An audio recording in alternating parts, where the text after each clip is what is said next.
Halo Sobat Teknologi, salam kenal dari saya, Albert Simanulung, dengan NIM 220621401013. Di video pertama ini saya akan membagikan beberapa informasi tentang seputar alat ukur suatu benda. Sobat pasti pernah mengukur suatu benda yang dimensinya belum pernah diketahui ukurannya. Nah, proses pengukuran ini disebut pengukuran linier. Pengukuran linier itu sendiri terdiri dari dua jenis, yaitu linier langsung dan linier tak langsung. Maksud dari pengukuran linier langsung adalah alat ukur yang punya skala ukur yang telah dikalibrasikan dan hasil pengukurannya dapat langsung dibaca atau dilihat pada skala tersebut. Contohnya adalah mistar ukur.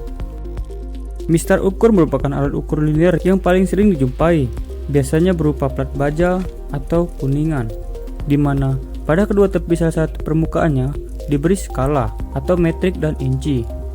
Panjang ukurannya pun bervariasi dari 100 sampai dengan 300 mm dengan kecermatan ukuran pembagian skala dalam 0,5 atau 1 mm. Pada saat melakukan pengukuran dengan mistar, arah pandangan harus tegak lurus dengan skala pada mistar dan benda yang diukur. Jika tidak tegak lurus, akan menyebabkan kesalahan dalam pengukurannya, bisa lebih besar atau lebih kecil dari ukuran aslinya. Contoh alat ukur yang kedua adalah mistar geser. Alat ukur ini dalam praktik sehari-hari mempunyai banyak sebutan, antaranya jangka sorong, mistar insert, atau sigmat. Tingkat ketelitian mistar geser ini tersusun secara teratur dengan jarak garis yang tetap, dan tiap garis mempunyai arti tertentu yang disebut skala. Pada mistar geser terdapat skala utama dan nonius. Jangka sorong berfungsi untuk mengukur kedalaman celah atau lubang suatu bentuk benda dengan cara menancapkan atau menusukkan bagian alat ukur. Juga mengukur suatu benda dari sisi luar dengan cara diapit. Selanjutnya, mikrometer. Mikrometer juga merupakan alat ukur linier langsung dengan tingkat ketelitian yang lebih tinggi hingga mencapai 0,001 mm. Fungsi utamanya adalah untuk mengukur diameter.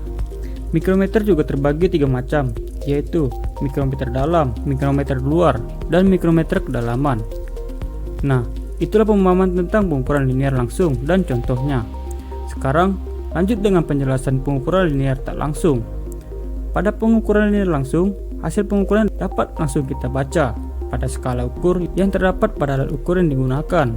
Akan tetapi, kadang-kadang kita tidak bisa melakukan pengukuran langsung, dikarenakan adanya pengukuran yang memerlukan kecermatan yang tinggi, atau karena bentuk benda ukur yang tidak memungkinkan untuk diukur dengan alat ukur langsung. Nah, dalam keadaan inilah diperlukan pengukuran linier tak langsung sebagai instrumen pembanding. Maksudnya dengan membandingkan dimensi yang diperoleh dari hasil pengukuran, kemudian membacanya dengan bantuan alat ukur langsung.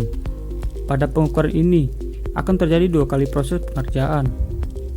Berikut contoh alat ukur standar untuk pengukuran linier tak langsung. Yang pertama adalah blok ukur. Kegunaan dari blok ukur antaranya adalah mengukur celah suatu benda. Cara pemakaiannya dengan memilih balok-balok yang sesuai dengan celah yang diukur.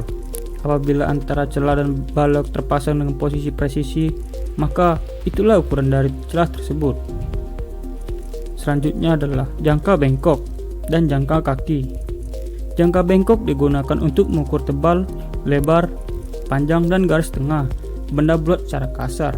Sedangkan jangka kaki digunakan antara lain untuk mengukur diameter lubang dan jarak sesuatu celah. Nah, itulah beberapa sebagian informasi pemahaman tentang pengukuran linier langsung dan pengukuran linier tidak langsung. Dan masih banyak beberapa contoh alat ukur lainnya yang belum disebutkan. Bagaimana menurut kalian video yang saya jelaskan? Tulis di kolom komentar. Dan jika kalian suka dengan channel ini, jangan lupa untuk klik tombol subscribe dan like. Dah.